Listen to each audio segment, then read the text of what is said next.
Yes, dear colleagues, greetings. Ekaterina, thank you so much. You have actually introduced me already, so I will just reiterate. My name is Oleg Petrovich-Belkin.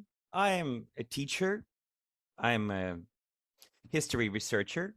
I used to study at the Russian University RUDN. I had my PhD in 2011, and 10 years on, I worked there as a professor at the university. And after the war, I had to leave the country. And, well, I had to leave my job. But in the meantime, I did teach at RANHIX online up till the latest moments, not teaching there anymore. I did host a few methodological seminars at the Higher School of Economics on the theory of international relationships, international affairs.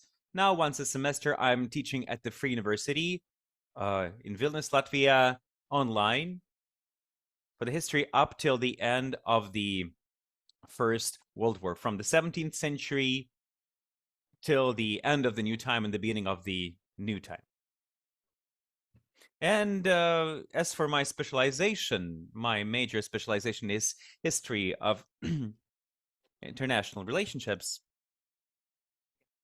I have a few study materials written on that subject, including European history, history of international relationships. I've recently introduced a few study books on the history of the ancient Greece and Rome. Now I'm teaching at Tbilisi, hosting public lectures on the theory of international relationships, philosophy of international relationships, history, and by all means,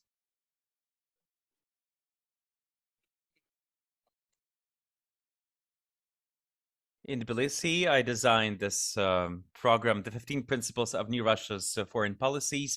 I wanted to devise a few fundamental principles on which Russian foreign policies should be standing, relying in the upcoming future. When we speak about more normal Russia, not, cuckoo Russia, but the post-Putin Russia. So I wanted to design the major 15 principles for foreign policies of Russia and international affairs of Russia.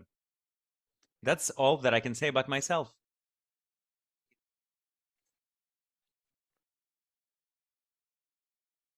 Konstantin, let me not repeat my previous mistake. Konstantin Pakhaluk, please do introduce yourself. Yes, my name is Konstantin Pakhaluk. I'm a political scientist. I'm a historian. Well, that's what they call me, at least. I'm the PhD in political sciences. My PhD was on the subject of the linguistic analysis in history, in the political use of history. I mostly specialized in First World War, the Russian army during the World War I. Also, I specialized in the subject of Holocaust.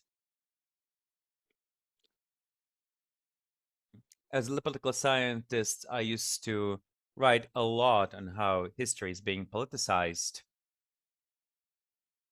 Now, if we speak about international relations, I mostly write about what's happening with Russia's activities in Africa, soft power, etc. What else? For 9 years, I've been working in the Military Historic Society. I was in charge of publishing programs there, public events, research events. After the war, they asked me to leave. I used to teach at MGIMO University, Russian Humanitarian University, many other universities.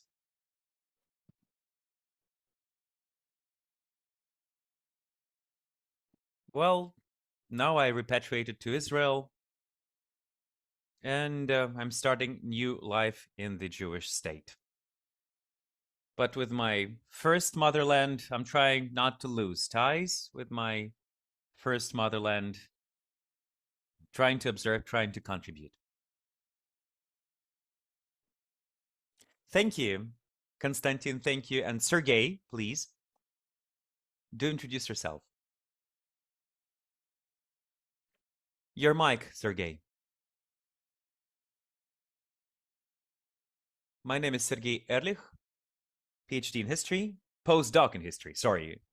And my PhD was the historic legend of Herzen, and my doctorate was the Decemberists in contemporary memory of the Russian Federation. And for many years, I was the executive director of the Nestor Historia publishing house. It keeps operating in St. Petersburg now. I only own the publishing house. And as other participants of tonight's event, I did have to relocate from Russia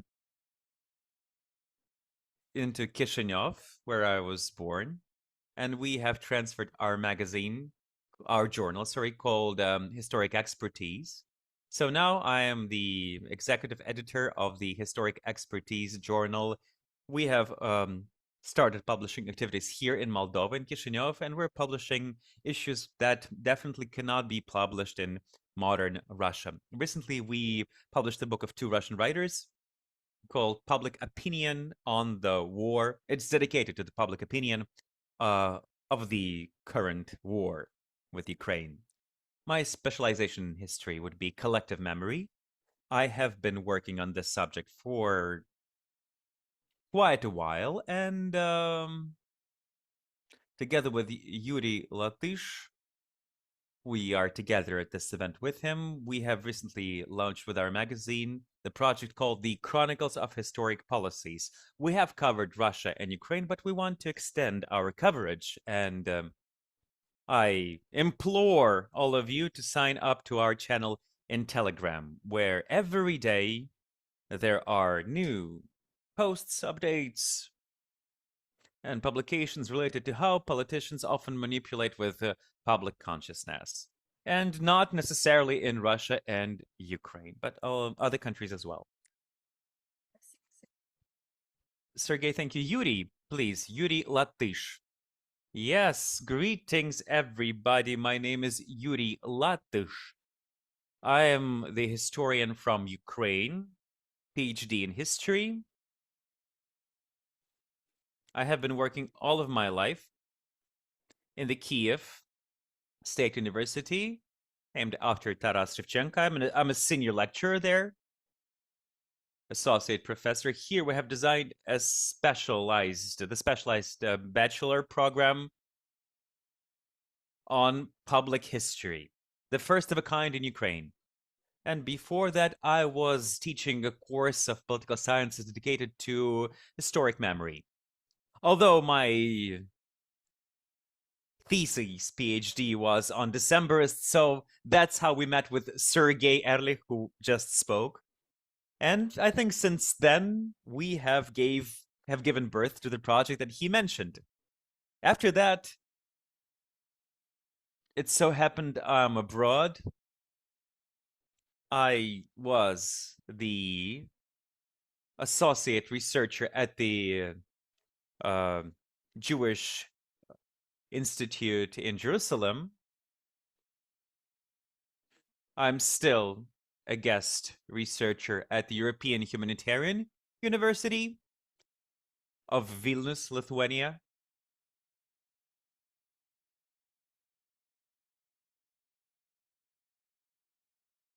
And now I'm a invited professor in the University of Londrina in the most southern state of Brazil, Paraná. Yeah, it's a great distance between Lithuania and Brazil, but still there's a huge diaspora there. Another thing that Sergey mentioned is that we have launched this project, the Chronicles of Historic Policies, Policies of History. We're trying to introduce quarterly reports. We are trying to actually record these chronicles, trying to transition all of that into the English language so that our manifesto would draw more attention from the non-Russian speaking audience. We're hosting the Telegram channel and we publish different pieces, different news there every day, mostly related to historic agenda, historic memory. And if, for example, in our magazine, we're publishing information on Russia and Ukraine, well, not just because we believe that this is the most important thing to talk about, not because we put Russia and Ukraine on equal scales here, the aggressor and the defendant. It's just that Sergey's is more knowledgeable on Russia, I'm more knowledgeable on Ukraine. But in our Telegram channel, we are providing more information. We're trying to speak about Serbia, Belarus, Lithuania, partially. We're trying to provide more information there. And I would like to thank the hosts for the invitation. Thank you. They asked me to send a link to the channel. Where is that? It's not in the notes to the meeting.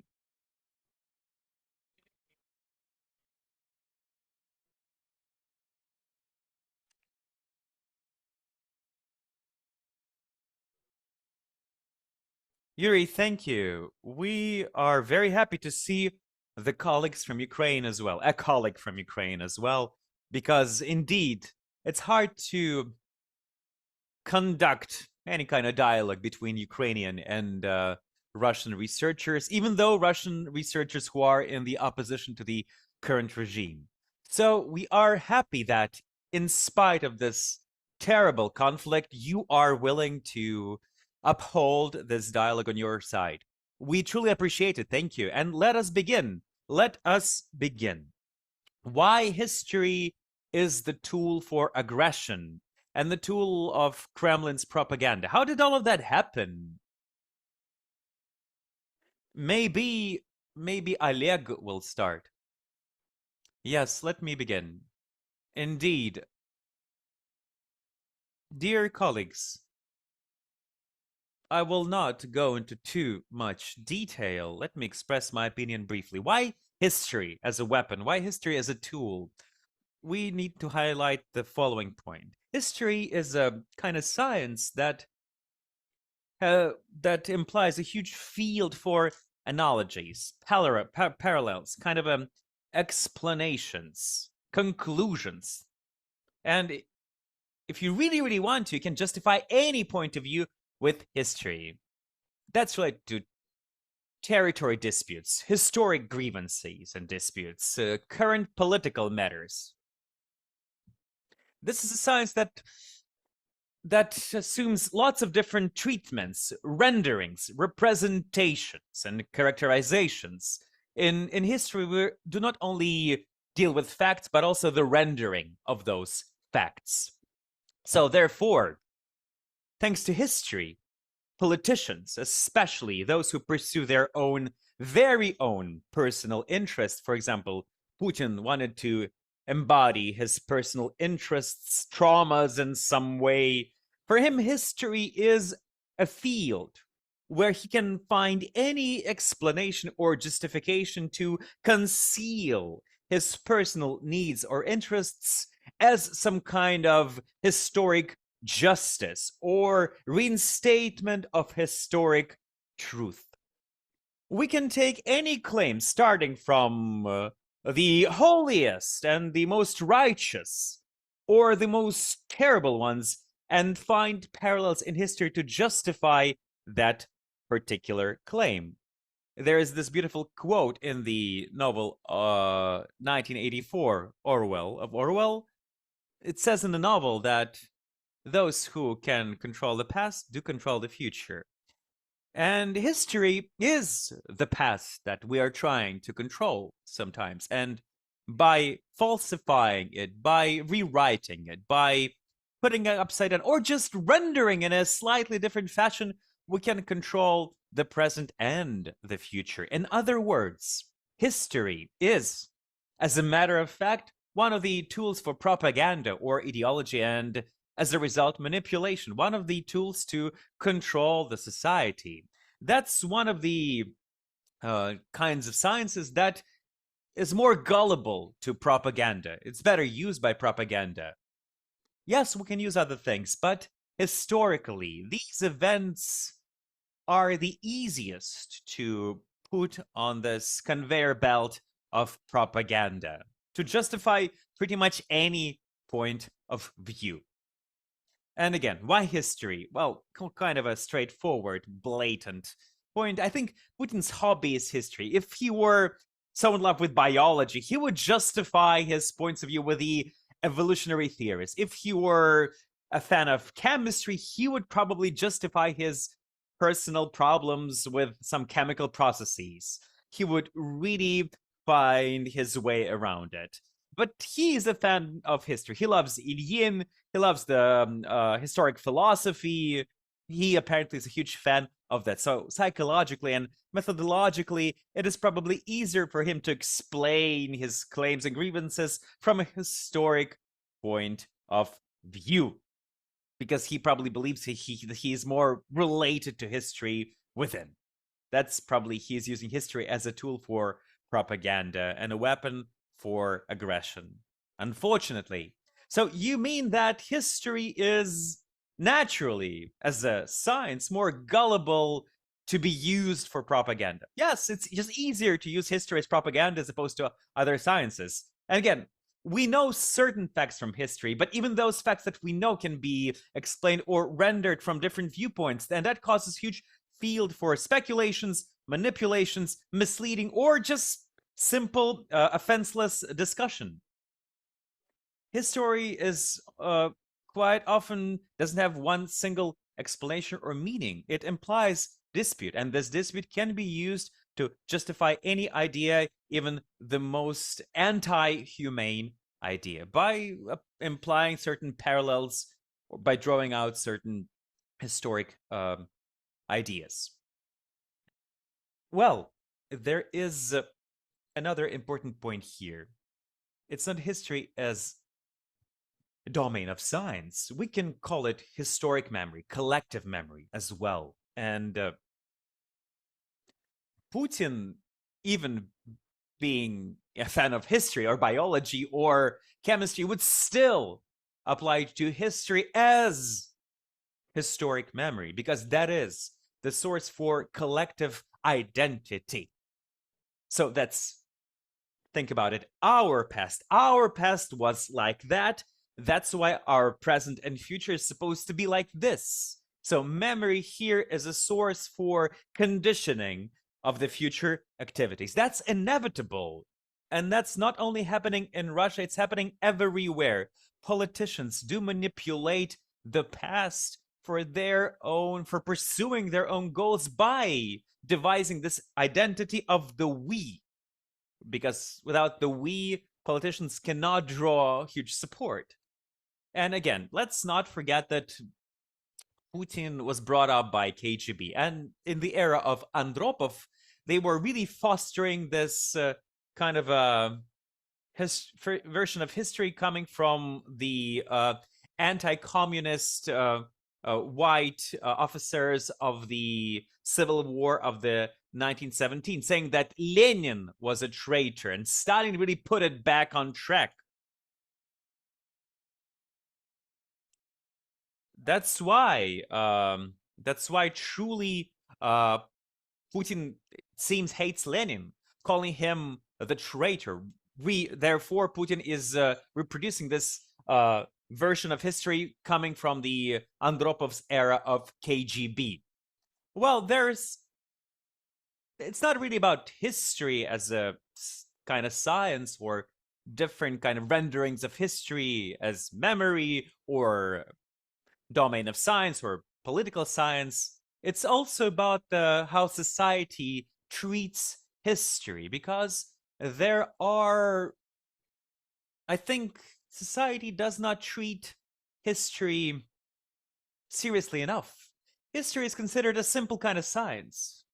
We would not find a lot of amateurs who are just doing chemistry or biology who are saying, yeah, it's easy, anybody can do that. No. But everybody believes that they are experts in history. They read a book, literally one book. They're now experts in the field. They can have conclusions. They can communicate their ideas, write another book. It's then being published. And we have this stream of pseudo research, pseudo science. Then the society is looking at it saying, oh my God, history is just so ambiguous. Everybody is an expert. It's all manipulation. And therefore, society doesn't see history as something serious. Society sees history as a kind of pseudoscience, and that creates a perfect mix in which this manipulation really is being fostered. And speaking of Putin, there are memories of our third president, Viktor Yushchenko. He recalls his first conversation with Putin on history. That was in 2008 and then again in 2009 when they celebrated the big anniversary of the Battle of Poltava in Ukraine during the Russian-Swedish War of the beginning of the 18th century. And Putin was, and Yushchenko loved to speak a lot about history. He was really speaking a lot about history during his first presidency. He really was an amateur of history. He read a couple of books and believed that he can truly contemplate in history and teach history to others. And he started, and then Putin asked Yushchenko about these processes, about how Mazepa is now rendered as a hero in Ukraine, while implying that Russia is not a fan of this process. Yushchenko, as a response, read a long lecture. Yushchenko used to love it a lot.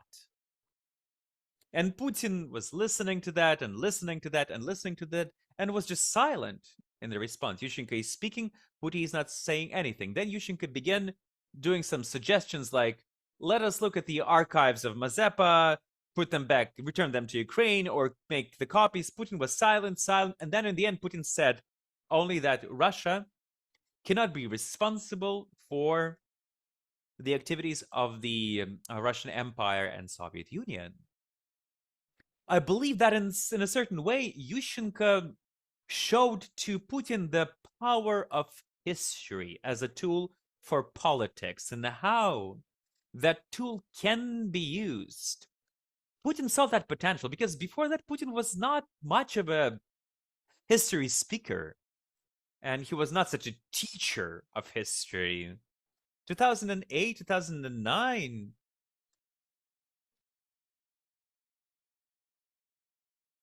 his speech in Munich to NATO was one of the pushes that made him understand why history is so powerful. I'm not sure that he had this understanding when he was working in KGB.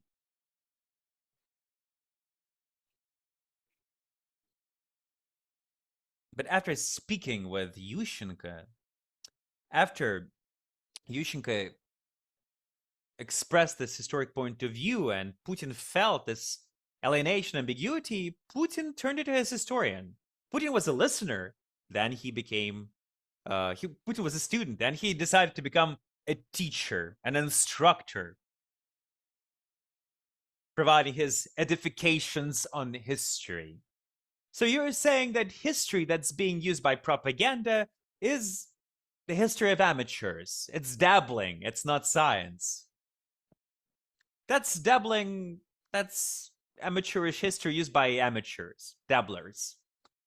And the listeners are also dabblers. Yes, yes, we stem from the point that truly historic science is often written in a very complex language that is hard to understand, with a tons of quotes and references, and more often than not, politicians don't have any, well, they just don't read it. And it's not an easy reading in the first place, but politicians prefer that easy reading, this pseudoscience, and use that as a justification for their policies, real policies. We had public representatives in our parliament who were, having read a couple of books, were telling that Tripoli culture is Ukraine. And I believe that there are a ton of examples like this in Russia when historic, pseudo scientific point of view from history is often widely distributed by politicians. Let me really add a detail here. Not only dabblers do that, professionals do that as well. Respected professional historians do that as well, but they believe that their mission is to serve the we, their community. when we talk about collective memory, we often quote the speech of Renan, who talks about what the nation is. And he speaks that we should not be telling about what points split the nation. Like we have, Bartholomew's Night, you have the Catholics and the Protestants. No, we need to particularly focus on what unites the nation and makes it one. So lots of historians do serve the nation and therefore betray science. Yes, the massacre of Saint Bartholomew, of course. Yeah, yeah. The historians often become the fighters for propaganda. Well, since we're getting into that part of the discussion, it's hard to dispute this point of view. Indeed, history as science, true science, cannot exist as the monography. Well, what is public history? Let's talk about the reasons of the February Revolution of 2017 in 5 minutes. Sure. When they ask me to tell that in 5 minutes to people who have no prior background or knowledge in the area, well, how can I do that? I will be speaking for 2 hours. Who will listen to me? And politicians don't need that kind of stuff. They don't want to know that kind of stuff.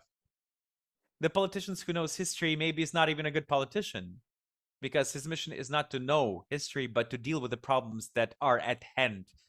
There are historians to know history, and when a politician needs some kind of knowledge on history, he should ask qualified historians. Politicians who are dabbling too much in the past, they're just really not doing what they should. They are not executing their duties as they should. And I've seen a lot of politicians like that. But there's one important point that I want to highlight, and that here it is. Why? For what cause the history is being used? Why do we address the past? What for? To what cause? Why is it so important? Why is it so resonating? Why would anybody listen? And I want to give a simple answer. After the fall of the Soviet Union, Russia returned to this question of who we are. What's our identity? Ethnically, hard to say. Religiously, well, 2% of people go to church in Russia. And there are quite a few other religions in addition to Orthodox Christianity in Russia. So still we need to unite somehow. Liberal values, nobody really needs them. Socialist paradigm was rejected. Conservative, what would be conservative values in Russia? It's just a general question of what would be conservative values from the politological standpoint. When we talk about memory, yeah, it resonates. Our historic achievements, our successes, our victories, that resonates. So that's the reason, after 2010, to put together something that unites us in Russia, to kind of verbalize that. And people were saying, yes, indeed, we have something to be proud of. History, culture, the great achievements of the past, because there is nothing else to be proud of in the reality, today's reality. But we still have problems here as well. I'm looking at this as a political scientist. And starting from 2010, we're seeing conservative turn in Russian politics.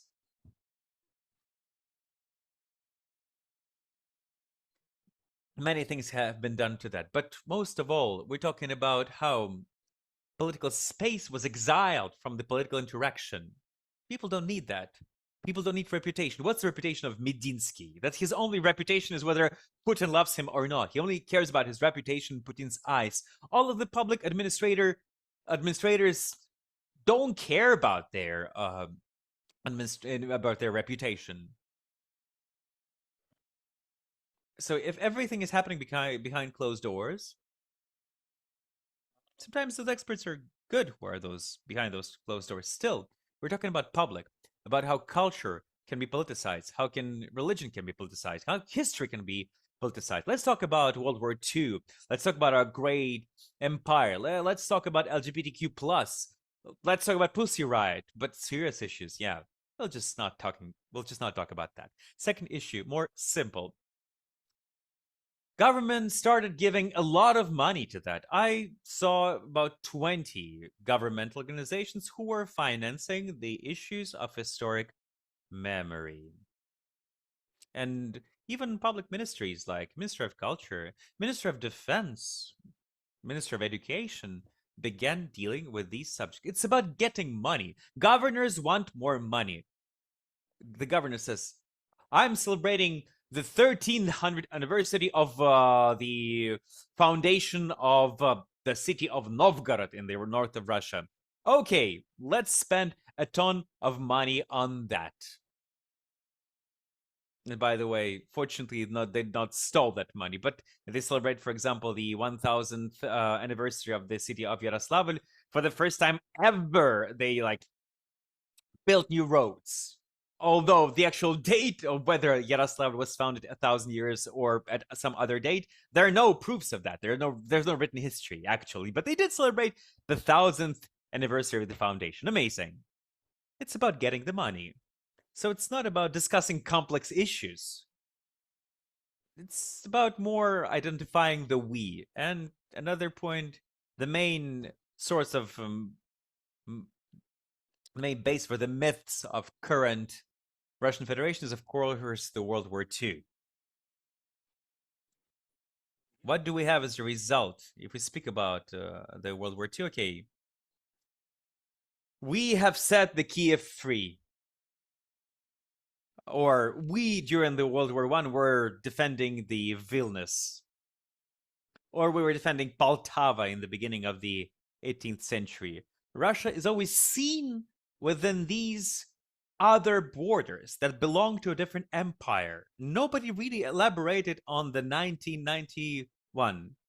100 years after, the Bolshevik Revolution was not processed at all in the public consciousness. And when, in 2022, Putin decided to start the war, the fully fledged war, he wanted to conquer Kiev in 5 days. We all know it.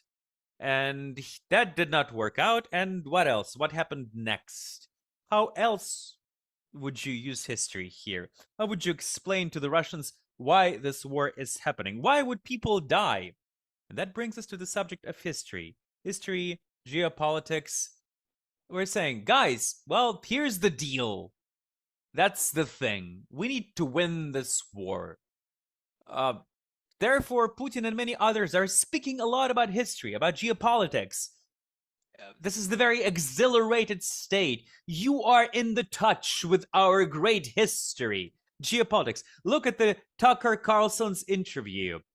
Putin is showing this archival documents. This is the true history. I know it. It's from the archive. Here I'm telling you what Condoleezza Rice told me.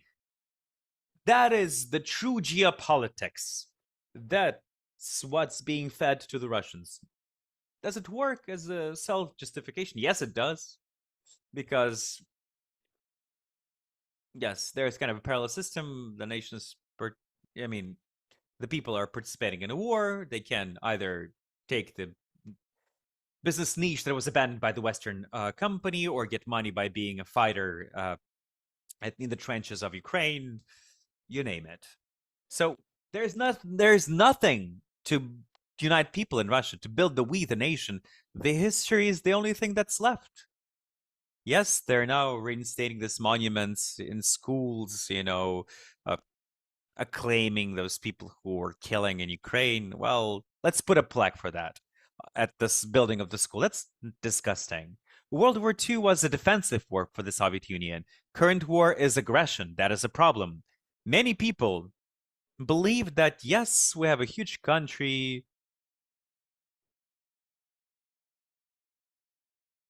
So many nations, we all lived as one, and that's now bring us to the cultural trauma. How do we accept that now we, Russians, are the villains of our own story? Nobody can speak about that. Nobody can allow a person to speak about that. It's impossible to talk about that without putting that into the broader context of geopolitics and history. For Putin, for Russians, Putin read this entire lecture in history to Tucker Carlson in the aforementioned interview. So when this great Russia of the future, new good Russia of the future is coming, this breakdown, this trauma of Russian culture is very dangerous. Russia is becoming a much more fascist country these days, and that is potentially extremely dangerous, especially when there is historic trauma that can build us to. They build us to some kind of revanchism or revenge-seeking tendencies in the Russian society. Dear colleagues, who would love to maybe support or contradict of what Konstantin said? Since I am the only one from Ukraine here, I would abuse the timer a little bit. Konstantin said a few very correct points. Politicians realize that really the voters love the historic narrative. In Russia, where we had quite a little bit more of democracy as opposed to Russia, it was very noticeable when we had this kind of swings between the two split part of electoral Russia, when part of the Ukraine, very distinct part of the Ukraine, was voting for Yanukovych. The second very distinct part of Ukraine was voting for his opponents, and history therefore became the major key kind of a point of dispute. And public representatives in our parliament understood it very, very quickly. We can speak about pensions, social welfare policies, etc. Well, the voters can ask then the members of the parliament, you promised to increase our welfare. Why didn't you do it? Well, that implies certain responsibility. Instead, we can speak about history. And there is no responsibility in history musings. And history became kind of this treasure chest, endless treasure chest. History was on TV all the time. The members of the parliament were coming with this documents and pieces of papers from archives. Yes, that is true. This is true. They were defending these positions pro-Russian, anti-Russian, more Ukrainian nationalistic, but both camps were over-abusing this with one single objective of increasing their public popularity. But of course, there is subjective side to history, subjective side to this popularity. Yet, there is intelligent side, there is smart side, there's a more objective side. We are living now in this turning point of historic memory. There is a lot of nostalgia these days when history, not only in Ukraine, not only in Russia, is a huge source of nostalgia. Make America great again. All over the world, there are good old days which are a very important part of public dispute. Everybody's talking about this Confederate monuments in the US, which should be or shouldn't be demolished. That's happening in England, in Belgium, in Germany, which is pretty straightforward. Germany that, of course, had a tremendous processing of trauma. Eastern Europe, Central Europe. And what Pierre Nora turned the turn of historic memory is being observed by us these days when society is more and more interested in its past. There's this revolt of the past, reanimation of the past. Maybe that's related to the death of classic ideologies, when politicians have nothing more to suggest. There's no vision of the future that politicians would suggest. There's this great quote by George Martin, who wrote the Game of Thrones. He said that the idea of the future is gone. We stopped believing in the future. We stopped building this better future. Zygmunt Bauman said that we are incapable of imagining better future better that we have today. That's why we are devising this perfect path. It's kind of a retrotopia. And speaking about Putin and his concept of this World War II that he is promoting in the minds of the Russian nation, that's the classic retrotopia. Nobody wants to be the slave in the ancient Rome, or the slave in the galleys in the Ottoman Empire, or, I don't know, a slave in the Confederate US, or just a slave in Gulag. Nobody wants that. Instead, we have retrotopia. The perfect past, perfectualized past.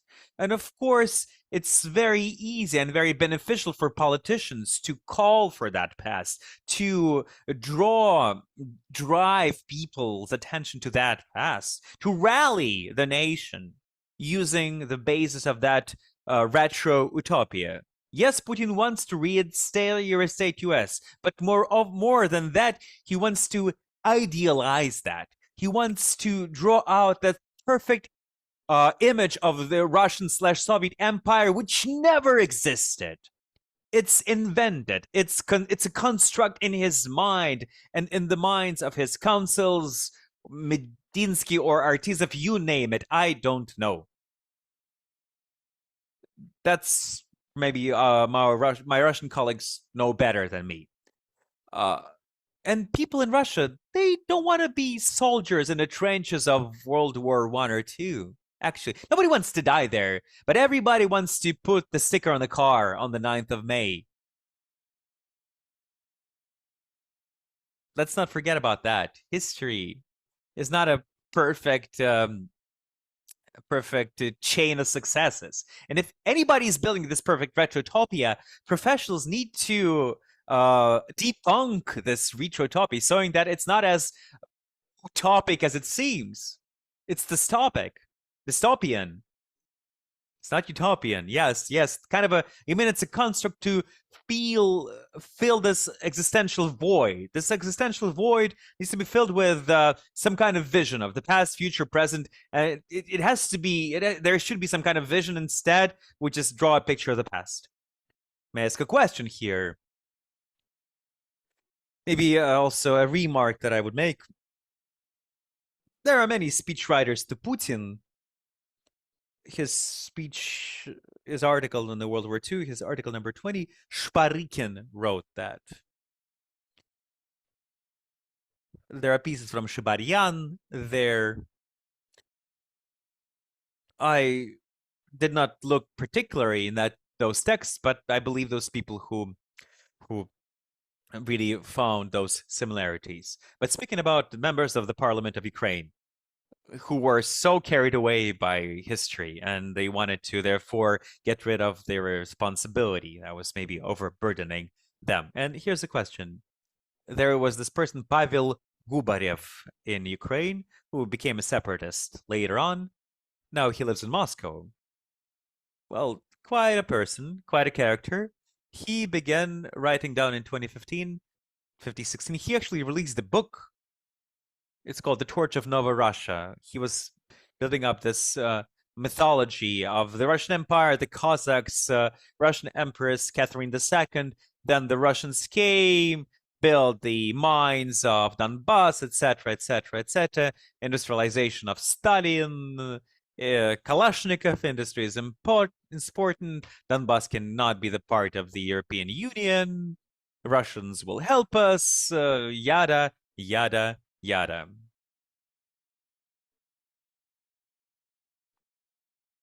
And he was grieving that Mr. Akhmetov did not give Mariupol to Russia, so now Ukrainian coal is being sold to Ukraine. Well, kind of insane, I know. This mythology of Donbass, Cossacks, industrialization, Catherine II. Here's my question. Before 2014, were there much of a public demand for that kind of narrative? Konstantin, that is the situation when, as you said, I cannot give you the reasons of the Revolution of February 1917 in Russia could not be explained in 5 minutes. Gubarev writes in his book that when he was a student of the Faculty of History of the University of Donetsk, was in a huge minority with his idea of Novo Russia. And his, fellow students did not really believe in those ideas. So even in the area of Donbass, his idea was a bit too much. But if we speak about the ideas of industrialization of Stalin, if we speak about this history miners, that was, on the other hand, a very powerful idea that was used to devise the identity of Donbass. in the aughts, after 2010, Donbass was a very specific region with a very specific historic memory. When patriotic attitude to Donbass was often overshadowing both Ukraine and Russia, by the way. They were saying, first and foremost, I come from Donetsk. I'm from Donetsk. I'm from Donbass. Further on, I'm the citizen of Ukraine. This identity of Donbass, more often than not, came first. And there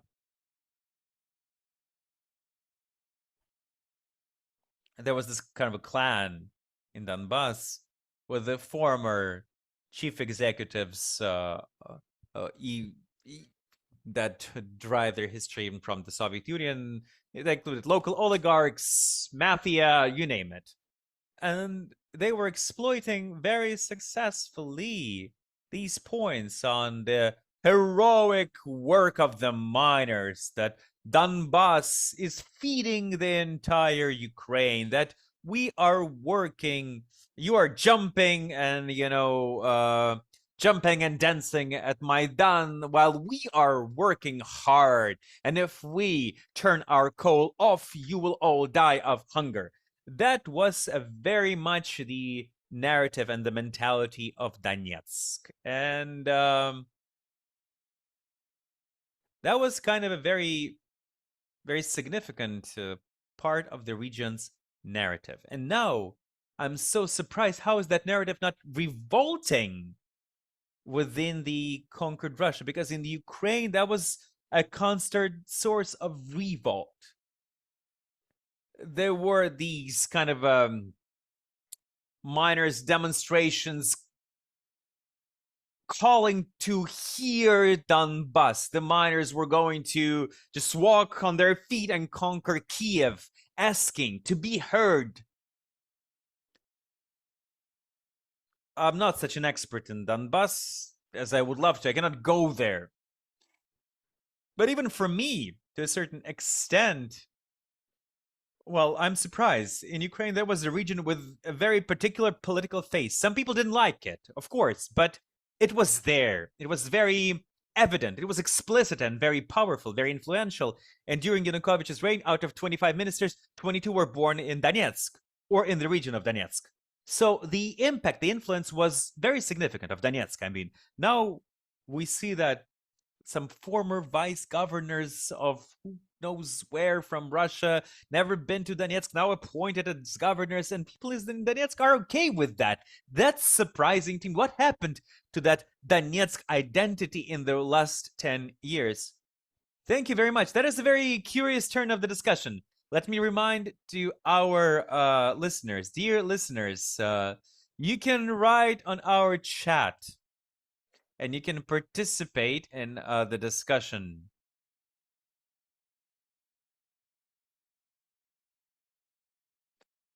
Let us discuss this Yuri's point. How come Kremlin and Russian propaganda succeeded in weaponizing history and making history the tool for aggression? And why people in Donbass, well, are so silent? These two questions, I think, are related. Yes, to continue with what Yuri said, I would really love to write an article of the war reporters, quote unquote, Russian war reporters, so-called. Now I'm looking more closer into Ukrainian processes, looking at what's happening in Donbass. That's a very curious point of how that Donbass identity was squashed. Yes, a lot of people left from Donbass to Ukraine. Another million, I guess, left for Russia. But those people who are most active in propaganda in Russia, there are a lot of people there who come from Ukraine, from Donbass. I'm not saying that Donbass is Russian. Still, to me, it's the part of Ukraine.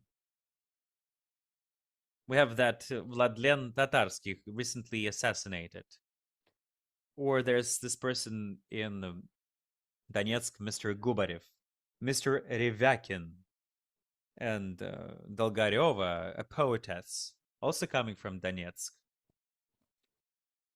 Some minor representatives of propaganda.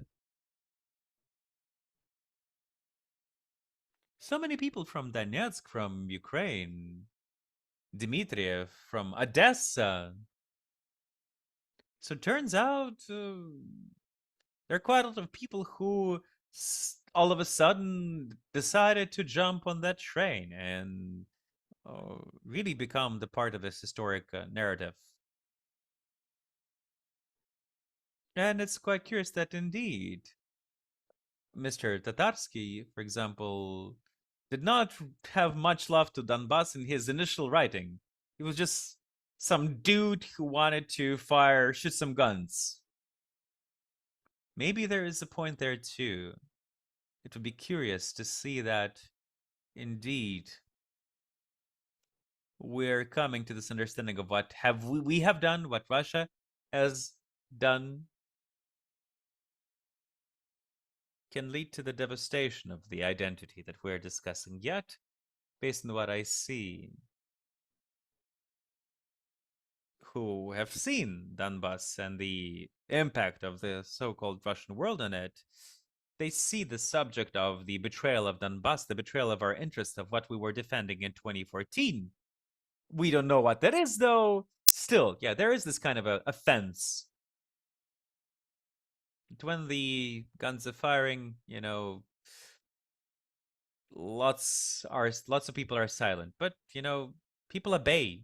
Crimea obeys, quite obedient, although Crimea was never much Russian. It was Crimea. It was neither Russian nor Ukraine. It was Crimea.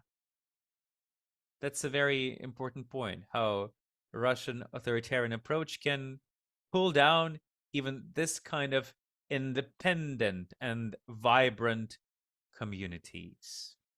See how much it can dismantle, not even kind of a push through, but dismantle these communities, undo these communities, although it's not directly related to history. Yes, thank you so much indeed. That's very curious. From the standpoint of kind of a resembling society, if we recall historic facts, I'm afraid to call it history, but more maybe something that was used so that people would stop talking about their identity. Tell me this. In which way? How come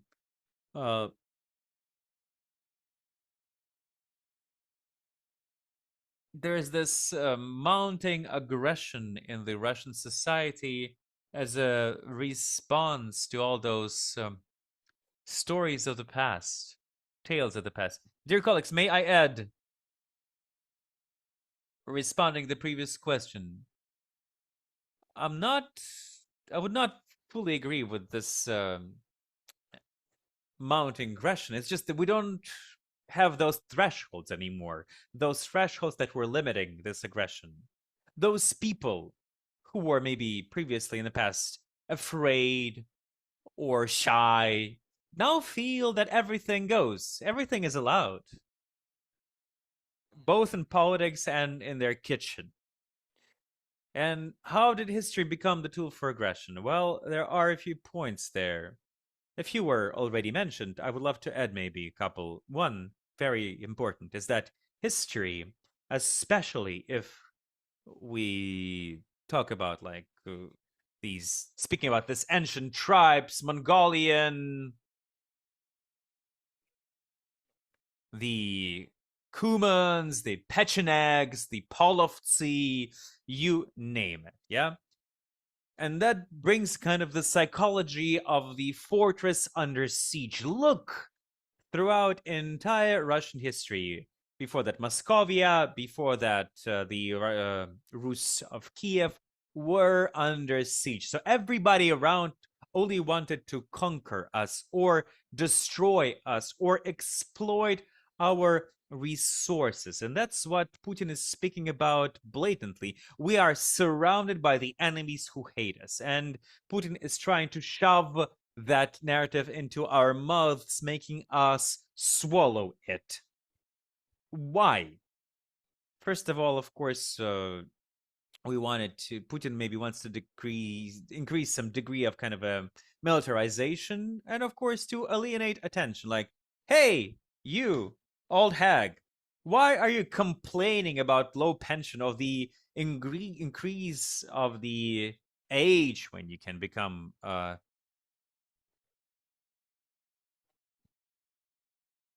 why do you complain about the increase of the age of retirement? Oh my god. Instead, let's talk about the enemies that we must be protected against, that we need to defend against. Elections. Who cares about human rights when everybody just wants to destroy us? Let's talk about this instead. That's how we are used, this historic phenomenon, historic cases. Like in history, of course, everybody was fighting with everybody. Look how everybody was trying to conquer us. Therefore, it's easy when we look at the history of the past, when wars, which were much more common, it's very easy to build this narrative of being constantly at war or being constantly attacked by the enemies and therefore under siege. We were also speaking about alienating attention, about distraction. This historic interviews, this historic references, the stories of Pechenegs or Mongolians is another way to, again, distract from current problems. Let's not think about those current problems and instead discuss about the ancient Russia or Pechenegs or Mongolians. The history of every nation is divided so that since history is written on behalf of the nation, there's often the feeling that this particular nation that the history is written about was right and everybody else was wrong. There are only very few exceptions from that. And of course, this idea, when used in propaganda, is very much in line with the psychology of the society. Nobody wants to be the villain of their own story. Everybody wants to be, yes, you were right. Yes, you were good, and everybody else was wrong trying to conquer you, and everybody else was doing you harm. And when we try to convey that narrative, saying that indeed, well, if we speak particularly about Russia, Russia was always right and everybody else was wrong, indeed, that would be very much welcomed, and that would encounter some very evident support from so many people who maybe are not in the position to analyze and reflect on certain points. Yes, now we are with the center of the universe. We were right, and everybody else was wrong, and we know better, and nobody else knows any better. That's what I wanted to add here. If I may add a few points. Yes, Oleg mentioned a very important point of the narrative. But it's not that only those people who are not able to reflect and contemplate are very much impacted by that narrative. I talk to PhDs who reflect a lot, and they fully share this kind of narrative. They are hands down in favor. And that's not even a narrative. It's more of a narrative template. An American psychologist, James Gersh, used to write about that. He has even released a couple of books on that, speaking that that's the specifics of Russian mindset. And he seems to be very knowledgeable on the matter. Back in the Soviet era, he was actually in the Russian Academy of Sciences, the Institute of Psychology, doing his internship. He was working with Luria. He talked to many Russians in a non-formal context and in a casual context. And to make you understand better, we can say, yeah, that any nation pursues this narrative like we're peaceful and everybody was attacking us. American narrative is different. That's the tower, the fortress on a hill. We are the Twin Towers of the Tolkien. When Americans are invaded in Iraq, they are the bearers of the light of democracy. That's a very different narrative. Russian narrative, as Verge writes, it's not designed by the public administration. This narrative has more objective causes because Russia is the nation that has been traumatized since the 15th century, since the 13th 13th century, since the Yog of Golden Orda, and further on, Russian nation was heavily traumatized. And Verge had this research. What do you remember about World War II? He asked this question in 11 countries. And in most of those countries, that memory is a recycled memory coming from Hollywood movies. Even in Chinese, the Chinese mentioned these recent movies like Pearl Harbor or The Schindler's List or Saving Private Ryan. So, again, people mentioned more of a current context of the Hollywood. Russia was the only nation out of 11 people remember in so much detail the dates, the events. That's the specifics of Russia. And let me highlight here that indeed this narrative and the knowledge of the alien enemy is that we were peaceful. We never attacked anybody. That's what most Russian people believe. We never attacked anybody. Yet we created the second biggest empire in the world. The enemy deceitfully attacked us and almost won, but thanks to the heroism and our bravery, we won and banished the enemy from our territory. So, putting narrative into that, putting World War II in that narrative, what did they have to do? The first 2 years of the war were kind of erased. 1939, 1940, when, according to the Pact of Molotov-Ribbentrop, Soviet Union and Germany invaded Poland and the Baltics and split Europe. Instead, we're only talking about what started on the June 22nd of 1941, and people live within that narrative as though it's genuine reality, and Russian government works with that.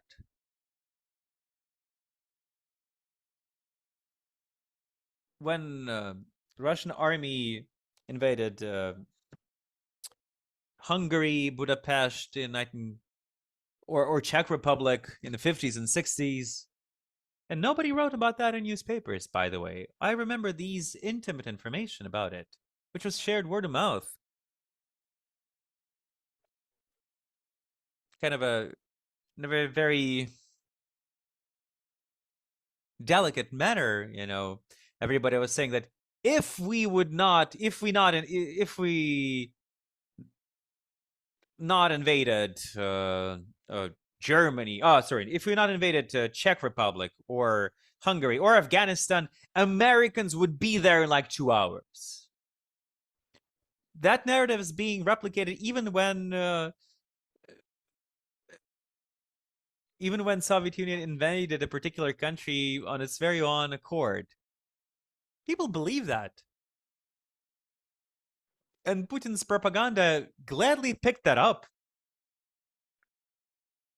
Georgia, Crimea, and now we see the same thing constantly. There are these attempts to prove that Russia is not a subject. It's a proxy state of the NATO. Remember, they were speaking about how much time it takes for the NATO's missiles to reach Moscow, or we had these kind of infectious military mosquitoes. And current war is an extension of the World War I. We're fighting Nazis, and the entire Europe, they forgot that Great Britain was fighting on its own against the Nazi Germany in 1940 and 1941. So the entire Europe was fighting against Russia with Hitler. Everyone is against us. It's not the war against Ukraine, it's the war against the entire Western world, which is, again, against us these days. Thank you so much. Very on point question here. The question that Yuri opened. Sergey, you were saying you're speaking about the nation overall, the Russian nation, although the subject is not entirely clear to me. But one of the listeners is asking a question. Since we are speaking about the identity of Crimea or Donetsk as opposed to Russian identity or Ukrainian identity, could some kind of regional identity work in current history of Russia or in the near future of Russia? For example, there's this very powerful identity in St. Petersburg. It had very self-evident public identity, and current situation related to war is showing very clearly how St. Petersburg is very much attacked in pro-war propaganda, as though St. Petersburg is a very, very revolutionary city, and it needs to be punished in the most explicit and visible way. Very pointedly, in a very emblematic way. Other cities or places in Russia that can have that kind of special history, and therefore that may cause some kind of special treatment.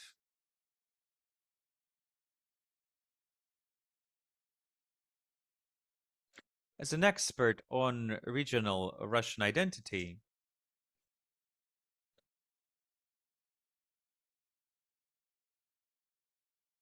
I would like to mention this book, Memory Politics by Alexei Miller, our project we're doing, discussing how historic identity is being built in the regions. I was wondering, what is Russian there?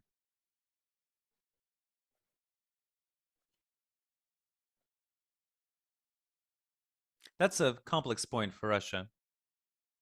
That's why I traveled into regions of Russia, to those more of an ancient kind of Russian cities that have been Russian since, well, since the 13th, 14th century, etc. That was a very particular move to talk about global history.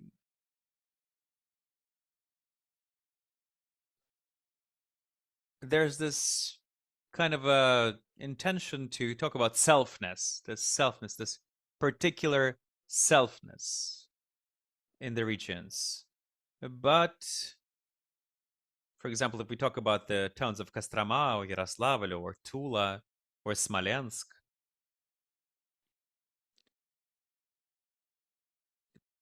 people do speak about their local history, the history of their region, the history of their city, or some kind of large-scale production.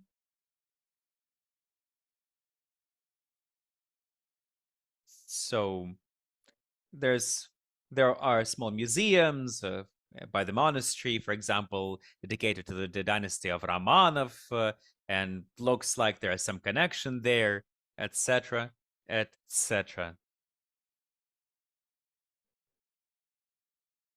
There are different kinds of narratives there. If we speak about regional identities, indeed, they're not loved by the public administration of Russia. Yeah. When, for example, you are in charge and you don't know what to do with such complex matters as historic memory, what do you talk about that? You need to find something that's simple to talk about, simple to communicate. I remember after 2010, there used to exist this federal agency on the issues of nationalities. They were scrutinizing regional histories, looking for only one thing: separatism. There was one person online who published it online.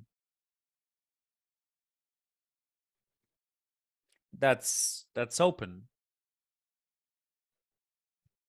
And they were criticizing the history books that were used in high schools in Smolensk because they were talking about the kind of the nation of Smolensk, the state of Smolensk, back in the 15th century, etc. Between Smolensk, Lithuania, uh, Poland.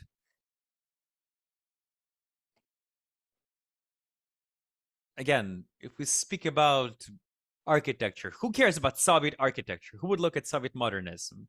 Everybody wants to see this kind of a historic, Polish or German architecture in Russia. That's historic legacy, that. But the regions that are talking about that, they're funded by the central government.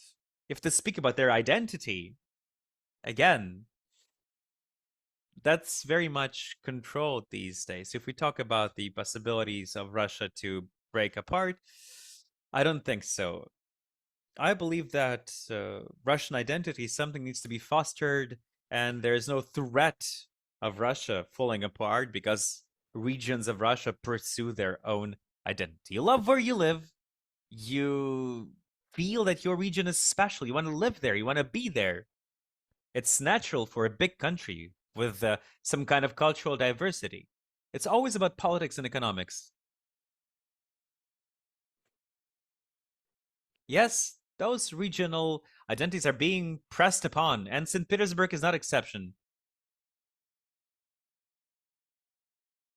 So yeah, some kind of unique history of a particular region is standing in the way of dictatorship. Yes, indeed.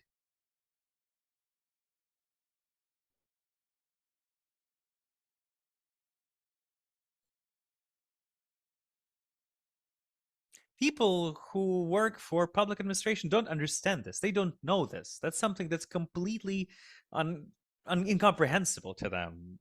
They just need to report on their achievements and get their funding. That's the point.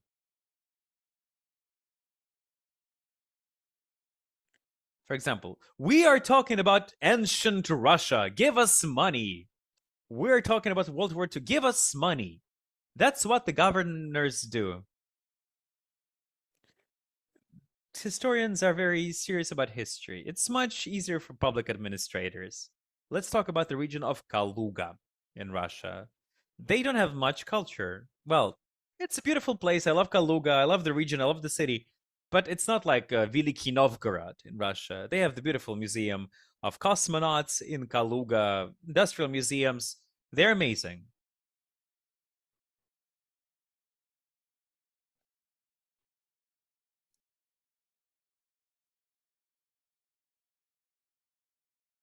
But the governor wants something. Something.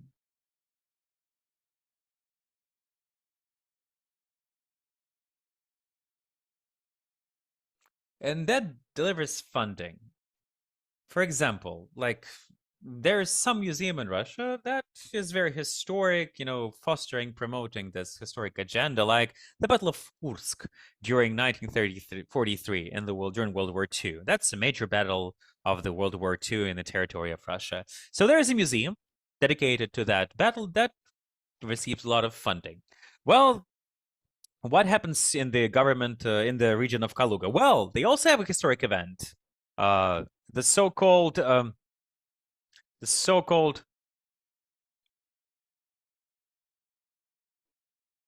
so-called stand on the Ugra River. That was the end of the Mongol yoke of the Golden Horde during the ancient Russia, during the 14th century. So that's a huge historic event. That's a good reason to get funding.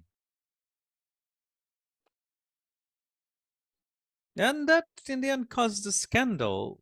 That's yeah, normal a normal bureaucratic logic. That's a memorable date. You can get more money. You can host an event. You get the funding. That's how it works.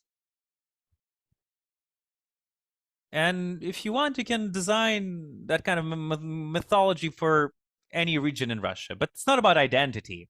It's not about regional identity.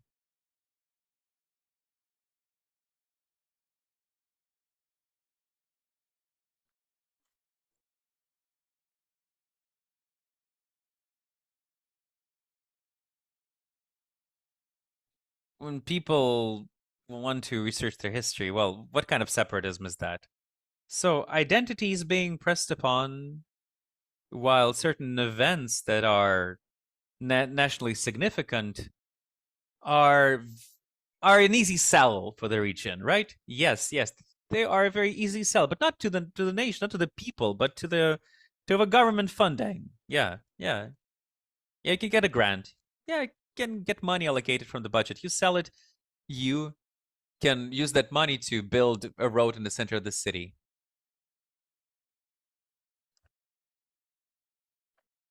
You write some ridiculous note on the Russian history, and then all of a sudden,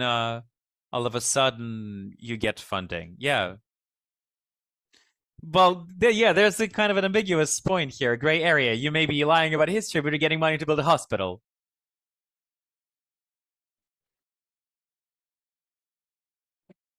Yet, lots of regions were working with their complex past. I love the region of Tula that way. For example, they were celebrated in 1980, the 600th uh, anniversary of Kulikovskaya battle.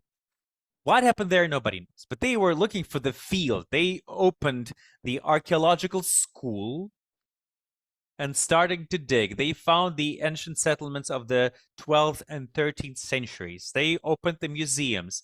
Then in the museum, they actually delivered all of the problems. They discussed all the problems around this notion. The So that's how it works. They have the Kremlin there, and they're not talking about the heroic history. They're talking about the way the life was in Tula. Nobody knows kind of the exact dates of the settlements. They're showing different archaeological layers there. That's a huge work for professional community. It's not like a myth or something.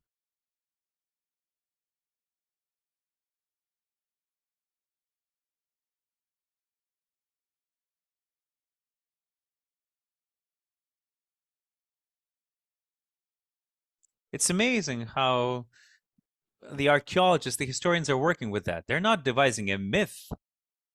They are digging up the history. But of course, the nation is much more willing to fund a glorious myth as opposed to true historic research.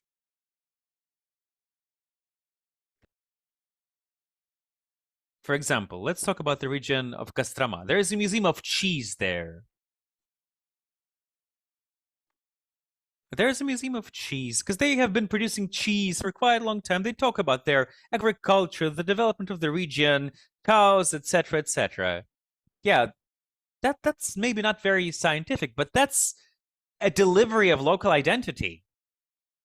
When we look at the ancient history of Russia, the 11th, 12th century, 13th century, what's our cultural legacy in central Russia? Either Kremlin or something military, or a church. Maybe the chambers of the 17th century, if it's there. Church, Kremlin, Kremlin church in every city. Orthodox culture. It's not bad legacy. It's about working with that legacy. If you make that an apogee of monarchy or knights or whatever, or you work with that as people in Tula are working with the Kremlin that they have, that remains in their city. Thank you, Yuri. You wanted to say something. 2 points that I wanted to make.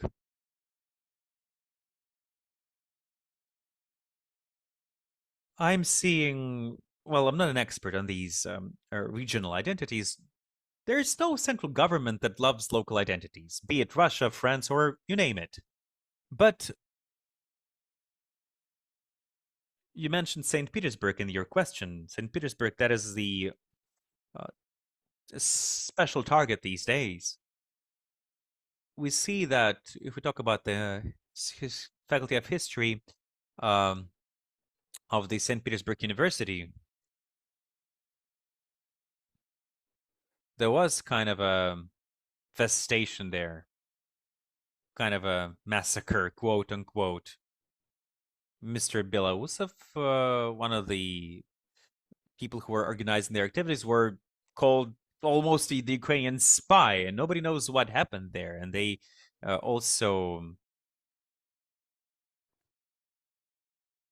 they also let go about 10 students there.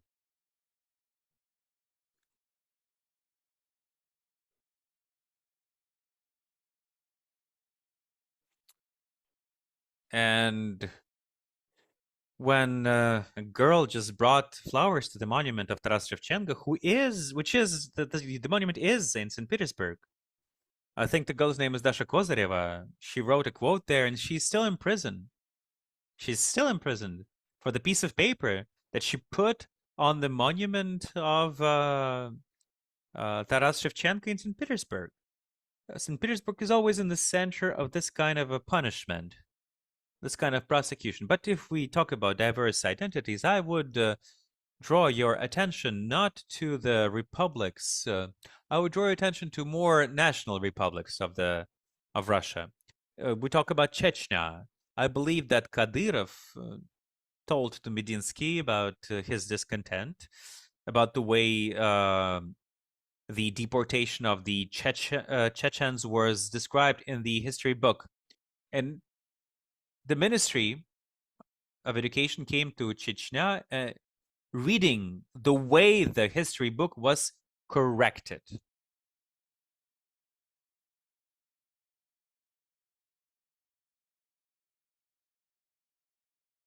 So yeah, we see quite a different identity in Chechnya, and this identity can be imposed on the national government. At least within the republic, there may be some viewpoints that are different as opposed to what's written in the Ministry of the Education of the Russian Federation. Kadyrov is saying that the Western governments did not support us, and when we were fighting against Russia, now we're fighting with Russia against the West. Well, he said something like that. So at a certain level, there are very specific processes in Chechnya, maybe Tatarstan, maybe the Republic of Bashkiria, where there were protests in the latest months, in the recent months. So if we speak about regional identities, I think it's more non-Russian identities of non-Russian republic, maybe Yakutia. Same question is valid, Buryatia, etc. And here I should say that in Ukraine, there is huge hope for national movement in the mentioned republics. And this concept of enslaved worlds that have been used by the US during the Republic of during the presidency of Eisenhower is very much being reborn these days. And we're trying to deal with some kind of opposition in exile in Russia, support some sort of context with the people from Buryatia, Chechnya, Komi, all other national republics, minor nations of the Russian Federation. And if we speak about diverse identities, I believe that first and foremost, we need to be looking at those mono-national smaller republics. If I may add my personal observations, about 10 years ago, there was this incredibly liberal forum in Russia.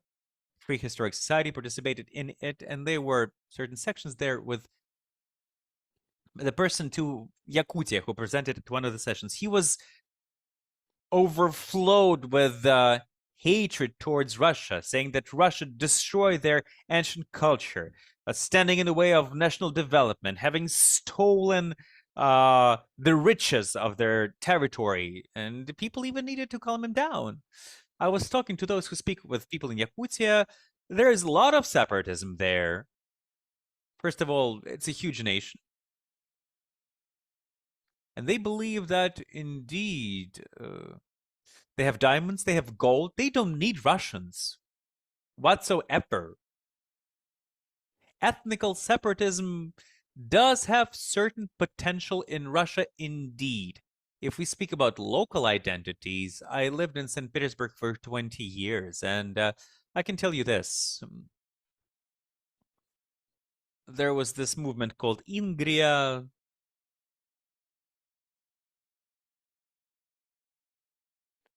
But those were very much fringe movements. What is Ingre in Germany? in that's one of the minor nations of Finland in Germalands.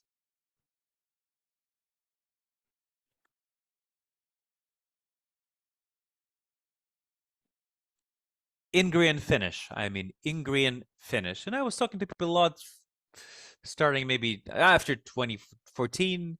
People very educated, very intelligent, professors in the fifth generation. You cannot even imagine how anti-West they are. And St. Petersburg is not a window to Europe, as Peter the Great used to say. Instead, it's maybe I'd say it's the window leaf that's covered with woodwork.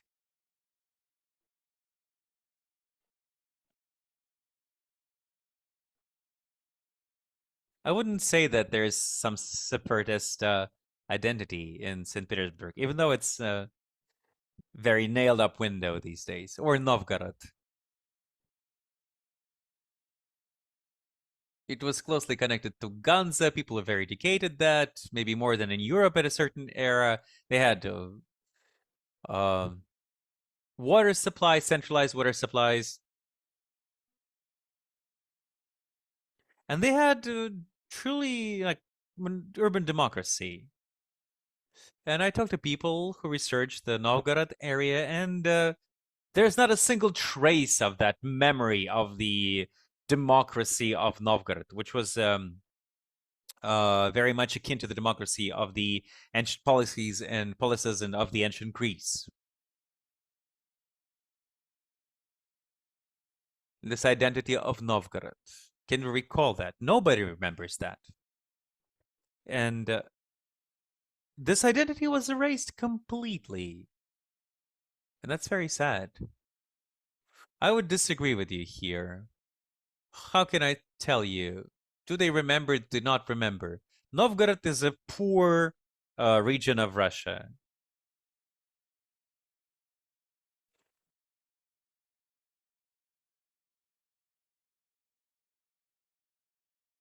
It's the region that's not developing. It's the region of distress. What would they remember if we speak about more of a public space, if we speak about tourism or how people take rest, if we speak about what people are working here with? In Novgorod, the history of Novgorod ends in 1472 after joint Moscow. That's the end. There's nothing more for historians there. If you come to Kremlin, what would be Kremlin in that city? Ancient history. We have the Veche, we have the Knyaz, the prince. We have the town's meeting, kind of the Veche, the popular assembly.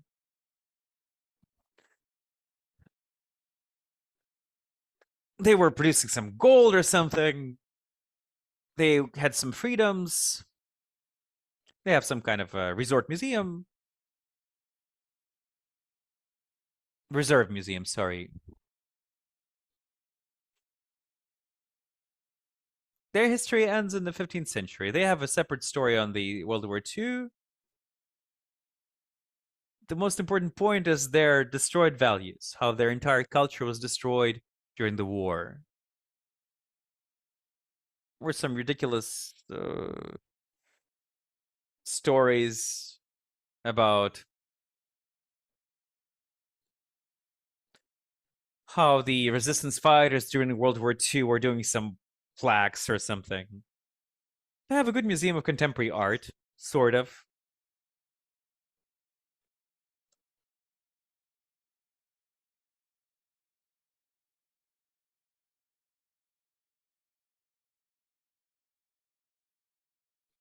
When I had the history researcher that I know in Novgorod, they're researching the crimes of the Nazis. They're saying we barely got the funding for this. What kind of Nazi crimes in Novgorod? We only have ancient history. 14th century is our history, our monasteries of the Novgorod, etc. Why would we talk about World War II? Who cares?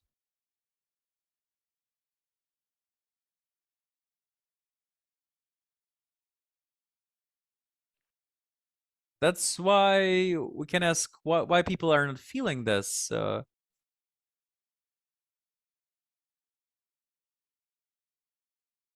There are these double names of the streets there, the way the street was called in the 14th century as opposed to today.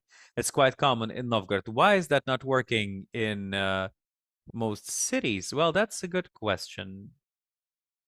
Why that does not deliver some kind of collective identity, group identity? Novgorod doesn't have any history after that. If you speak about identity, I cannot speak on behalf of Russia. I have not traveled that far.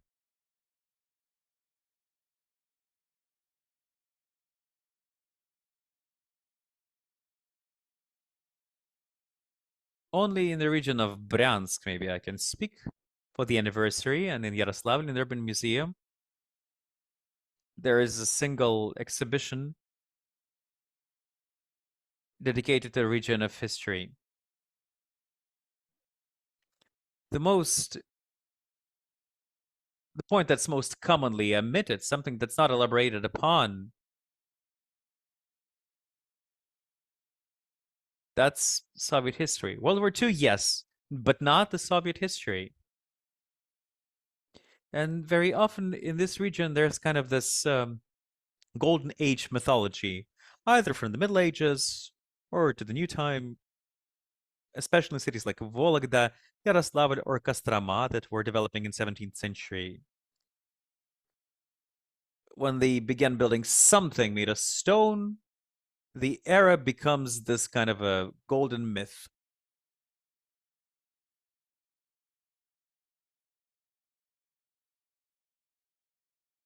He writes that Peter the Great came and destroyed all of the heritage, all of the dynasties. That's the end of the history. Okay, so turns out that the unified history, unified historic discourse for the entire Russian nation, all of the nations of Russia, helps to control society, right? And that is why the history of towns, nations that are a part of the Russian Federation, it's not that it's not popular. It's even maybe really being oppressed.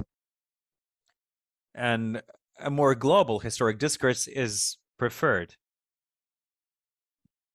And to continue the discussion, let me ask you the question from one of our listeners.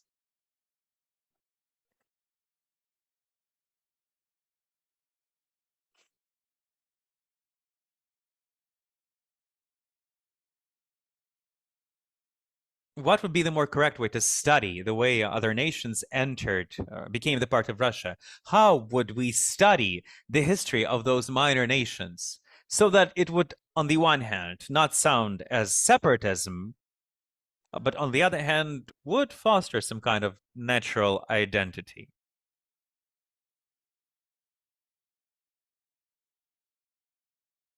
And make the history of the region public? How can we kind of found the leeway here? When we were speaking about Donbass with its very strong identity, how was Ukraine coping with the fact that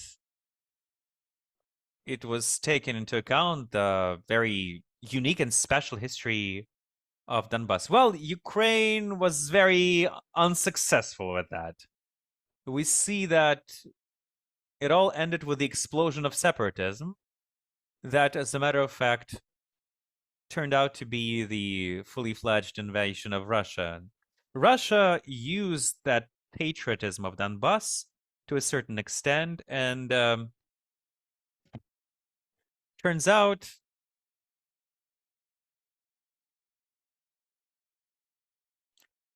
the fostering this kind of local identities turned out to be very dangerous.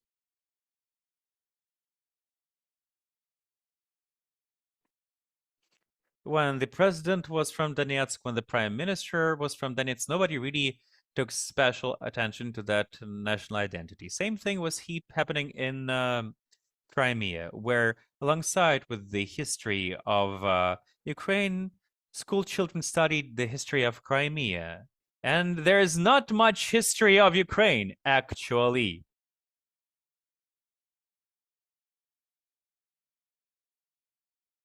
Crimea, a bit of Russia. That's it. And for Ukraine, we see how really sad it was to Ukraine. Ukrainian government was supporting that, at least not interfering with that. And you see the sad consequences. On the other hand, we were seeing another attempt there when we had Yanukovych as president and Tabachnik, the minister, who is now the public administrator of Russia. He is working in one of the occupied territories. Well, in the city of Lviv, they tried to express some kind of historic separatism and reject the school book, National Ukrainian School Book for History, and they introduced their own school book. Again, it happened. They made an attempt. As you may see, it all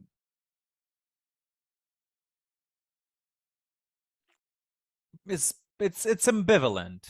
It's not good, I think, to have one history book, especially in such a huge country as Russia. I cannot imagine how the people in the far east of Russia, in Sakhalin, feel that they inherit the tribes that conquered Kiev in the 9th century. There's something intuitively incorrect there. There's something non-consequential there, but still, that kind of historic mythology is imposed upon people, and they're supposed to build some connection there. So, yeah. It's important to know the history of the region where you live. When you study of history of Sakhalin or Yakutia, etc., you probably should know more. Not to mention Tatarstan. Yes, it's important to know how those regions became the part of Russia. In the 20s, for example, there was this idea of colonization when it all was the colony of the Tsars, which was conquered by Tsar, etc., etc. Then the ideas was kind of modified until the end of the Soviet Union. That was kind of the policies of conquering.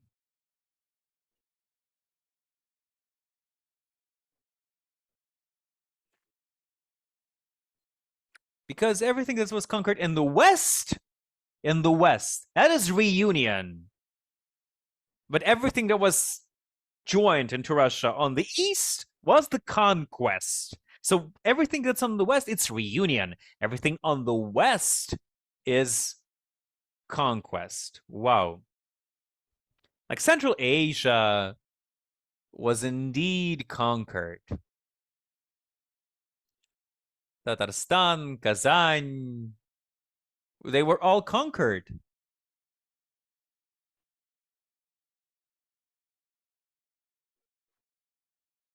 Poland was conquered as well. We see a lot of methodological mismatches on how to call these things. There's really the collision of history researches here, when local historians in the regions of Russia were calling the way their nations, their regions were joined into Russia as conquest. In Tajikistan, for example, now when we talk about this tragedy in Krokus, there's also this term, occupation or conquest. Same wording is used in the Baltics.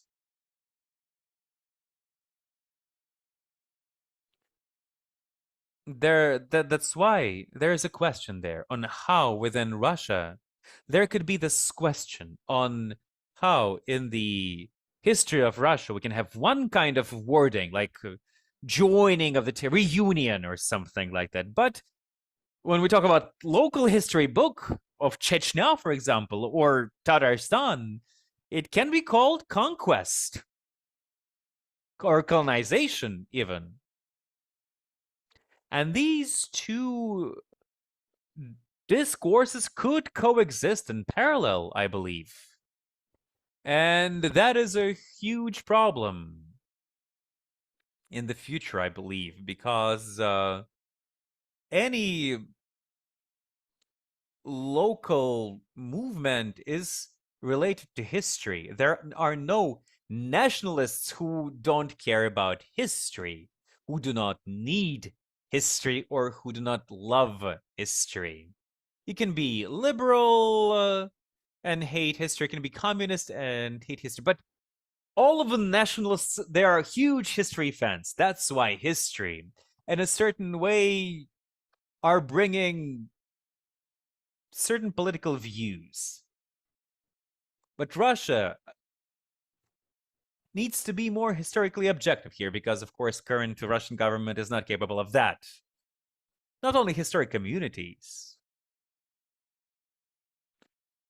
It only wants to serve. No, more of a historic community that's now abroad can try to look at this new history in a more in the spirit of the empire, trying to explain this period of Russia, of the Russian Empire, of the Soviet Empire, from the standpoint of the and the categories of the empire as a notion, as a phenomenon. We can talk about the concept of the enslaved nations. And it's important to discuss every particular case discussing these processes. But in any case, the way the nations joined Russia were so often happening not in a friendly way, with the rebellions, with the resistances, etc., etc. Many nations were unhappy about that. And if we talk about Central Asia, for example, there were uprisings and revolts against mobilization, against draft during the World War I, for example.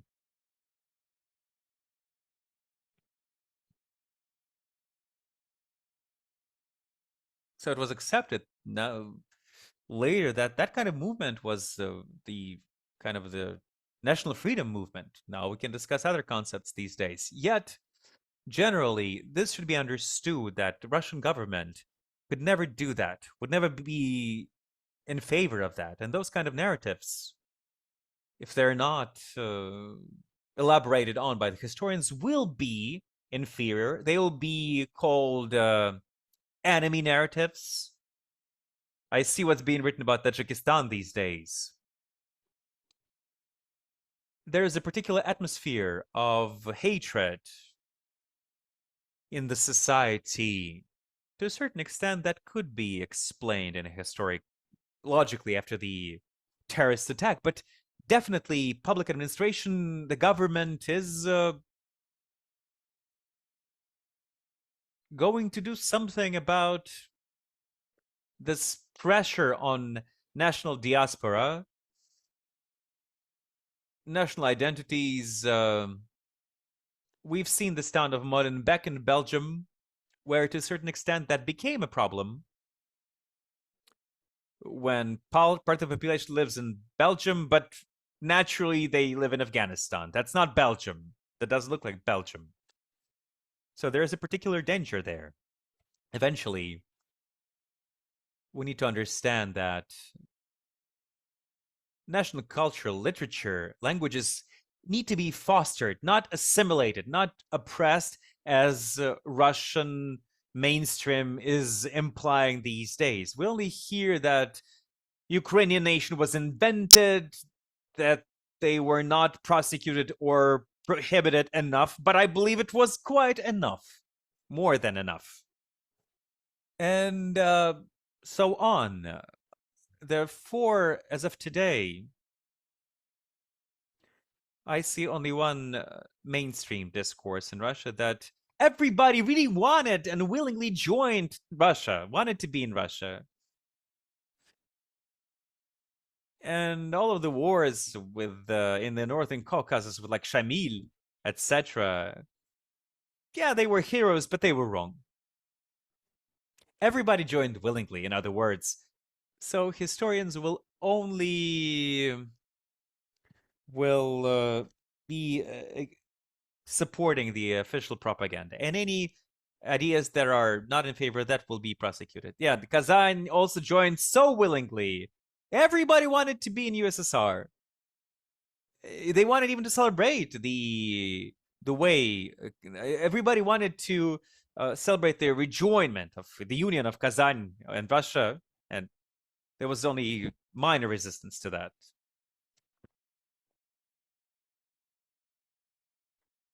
Well, yeah, historians in Russia are ready to accept anything. But history book is not the set of national policies.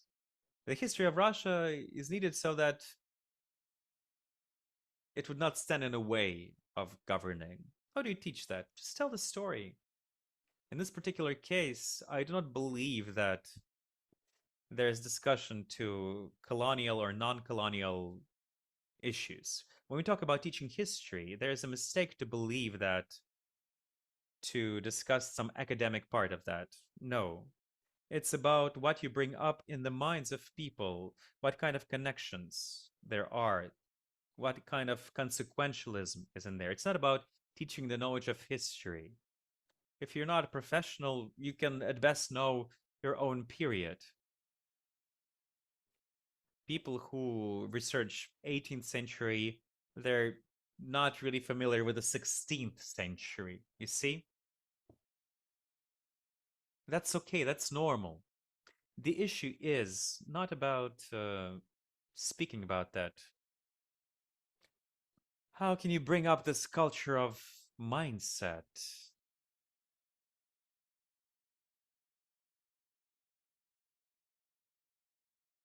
I was studying this general history for those who studied languages in MGIMO, and we encountered the very same thing. I was speaking, what's the difference? Well, what does it matter when Christianity began in Russia? Which year? What does it matter? It's about cause and effect. That's what's important. It's much more important. It's about seeing cause and effect instead of remembering pointless dates. And to continue what Sergey said when he was talking about narrative, I was always skeptical about the idea of building some major narrative. We mentioned Afghanistan. I was speaking to people in Afghanistan,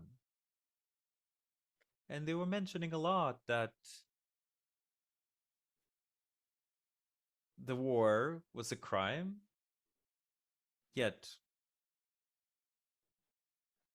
they need somehow justify what happened to them. But on the other hand, what Oleg mentioned here, when I was discussing this subject, there was a particular book called The Siege 333, when 2 days after Soviet troops entered Afghanistan, there were the troops that were guarding the head of Afghanistan. They killed him, and the guys from that particular detachment are recalling the events of those days. One of the ideas was that, yeah, we are traitors. We were killing the same people in Afghanistan whom we were sharing a bread 2 weeks before that. That was a problem. And the key point there is not what to say, it's about how to say, how the development of the discussion, the humanitarian mindset, the liberal arts mindset, the ability to ask question, the scientific mindset, the exact year when Christianity was introduced in Russia, well, it was 988 or 977. It's not that as important. Dear colleagues, we've been speaking for 2 hours. Let's come to conclusions and wrap it up. I would like to ask. I would like to ask you to say a couple of things. Give me 1 minute. So a minute each. Why Putin needs history? How about answering this question? Let me answer this question. As a matter of fact, if we sum up, I'd say this. For many reasons, Putin needs history. First of all, it's a tool for propaganda. It's a tool for manipulation. It's a tool for creating the psychology of the siege fortress under siege in Russia. As though Russia is this fortress under siege surrounded by only enemies. That's the way to distract people and their attention. And altogether, that is being used as a way to achieve certain political goals and personal goals.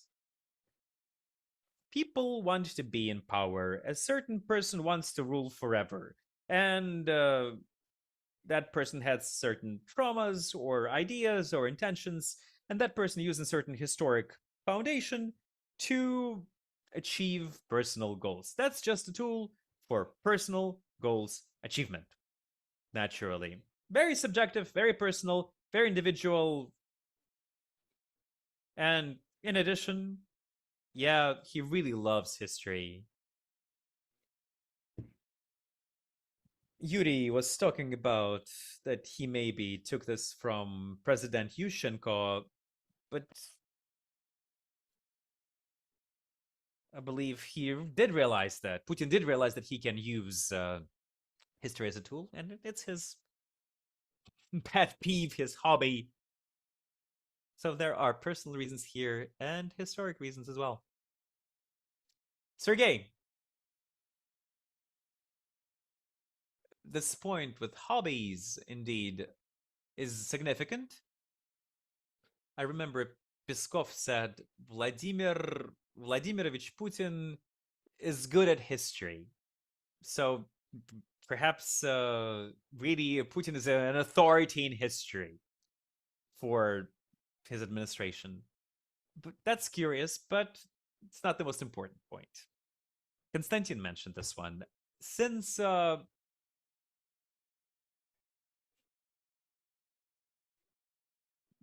of the ideologies have been tarnished, history remains in Russia the only thing that can fill the void in public consciousness.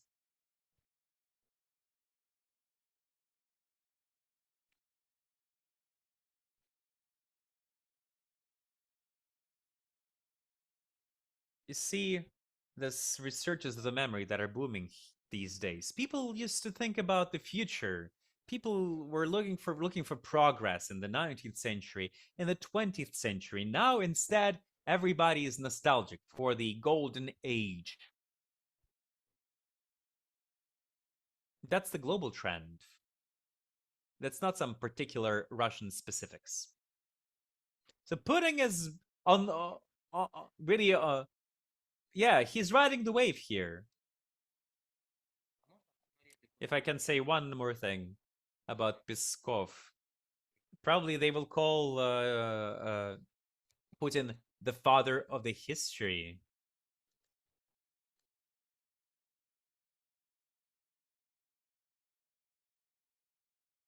Yes, yes, everybody will be calling him the Herodotus of our age. Why? So that nobody prevent him from total control. Think about the past. Don't think about the present or the future. I'm in control.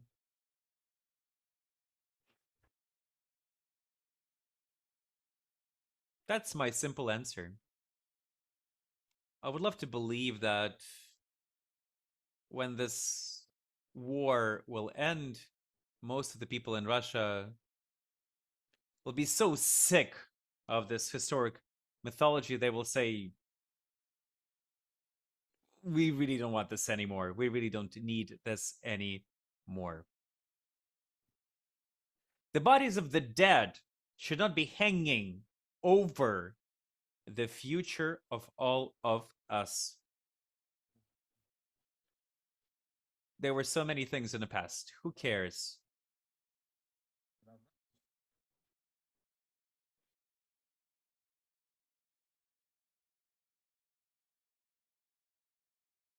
History should be treated with a cold head, with a bit of careless, with just not with the attention that's not as closed.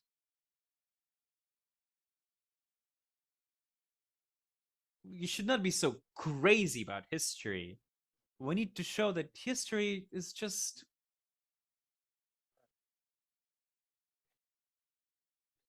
something that should be treated seriously, and real historians, researchers should be dealing with history. Others should not just dabble in history. Do not judge people based on their historic dabbling. I'm thinking these days that we will dedicate 2 hours speaking personally about Putin, and I assume that no one will be speaking about us, about any single one of us for 2 hours, about historians.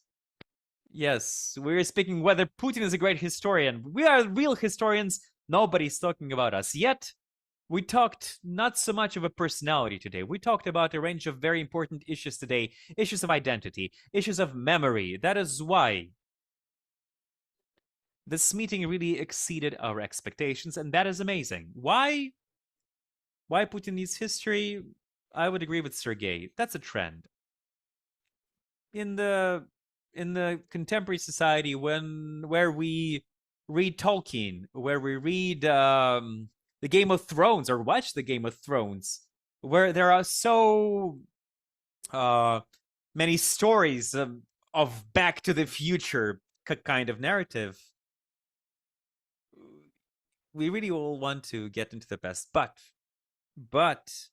even though we are all building this narrative of the golden days, Putin believes in what he says. Yushchenko believed in what he was saying. And Putin really believes that Ukraine never existed, that Ukrainian nation never existed, that it was completely devised by the enemies of Russia. The history is what's more important to him. Using history to achieve his personal goals, or vice versa. History is his goal up till the nuclear war. And he will really risk the beginning of the nuclear war just to prove his vision of history. That's the question we need to be thinking about. Well, that's a really awesome wrap up. I've just thought about Alexander the Great, who was conquering because he wanted to get to the edge of the earth. That's truly is a terrifying goal. Loving history too much is also a bit terrifying. Dear colleagues, thank you so much. We're wrapping up our history, and it overexceeded my expectations personally. I truly sad that there were not so many people today listening to us, yet we will have the video, and we will help our listeners, our subscribers, get acquainted with the contents of our discussion. Thank you so much.